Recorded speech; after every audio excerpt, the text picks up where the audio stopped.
Welcome to tutorial number 2. We're going to be doing some programming in Tinkercad.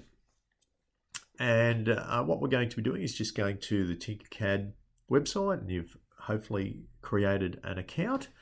And there we're going to be selecting on circuits just down here. It also does 3D design, and we're just going to select on new circuits. Once we've selected on that, we just need to wait a few seconds and it should load the circuit environment. And we can just drag out a whole variety of components here from the side. We dragged out a capacitor and a resistor and an LED. We can drag out like breadboards and connect things to breadboards. It's a great piece of software.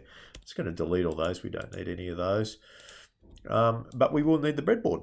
So we'll just keep that to start with, and what we're also going to do is come and select all, and we're going to do a search, and we're just going to type in Arduino. I actually didn't need to type in all, I just select all. We can just type in Arduino.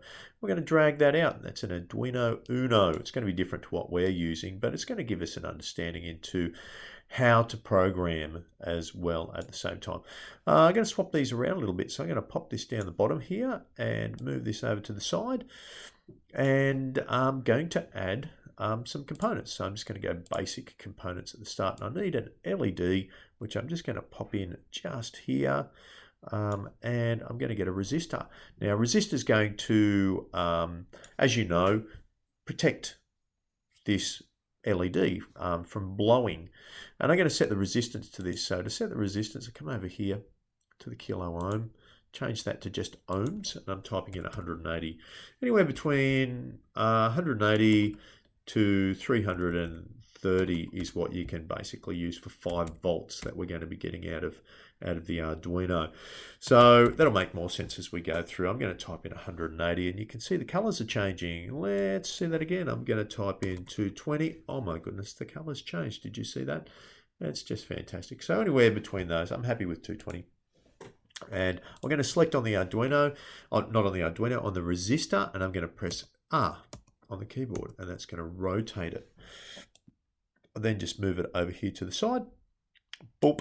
And it's in position where I actually need it. Now, the way a breadboard works is these rails are all connected. So the first thing I'm going to do is just take some ground and put it into the negative rail. Bang, it's in, ready to go. And I'm going to change the color of that to black because it is the where the electrons come from. So they come from the ground, which is the negative part. Then what I'm going to do, I'm going to come 13 volts here. Sorry, not 13 volts, off pin 13. That's a digital pin. And I'm going to come over here and I'm going to go on this part. Oh, no, I'm not. I'm going to go here onto the resistor. So these rails are all connected as well, these vertical rails. So you can see as I'm moving my mouse over there, highlighted green, which means that whatever I put in to any of those holes, they're all connected together. And the last thing I need to do on this side of the LED is come back to ground. So the idea, we're going to create a flashing LED light. So we have positive 5 volts coming out of digital pin 13, comes up here, through the resistor, through the LED, which is light emitting diode, back down here to the rail, coming back down to ground, creating a circuit. So what we should do is start coding. So up here, great, we're going to select on code, and we're going to be doing some coding. This is already set for us. So it's the set built-in LED, which is actually connected to pin 13. It's going to wait a second. It's already pre-designed there for us. It's going to set it to low for a second. So this is quite easy to program. We might change it around a little bit. So I'm just going to get this and I'm just going to drag it off and it disappears. This time I'm going to come down here. I'm going to drag over this set pin, and that's on output. I'm going to set that to pin number 13. So to show you, and I'm going to set it to high. All right, next thing I come to control and I say wait for number of seconds.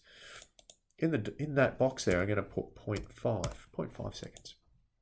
I could also do milliseconds, which I actually prefer milliseconds, so I'm going to change it to milliseconds.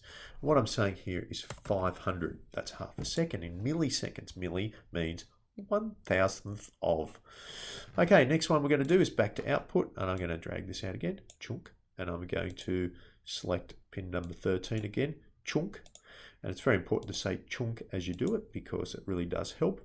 And the last one is wait another second, just drag that out. I'm going to change that to milliseconds and type in 500 as well. We are ready to rock and roll. So all we need to do now is come up and start simulation. Press on simulation, it's initializing, and look, it's flashing. It's like a miracle, really. Look at it go. So that's our first thing. We've actually, let's have a look at the code, what it's doing, and it's doing it over and over and over again. It's looping. That's really interesting. It's called a loop.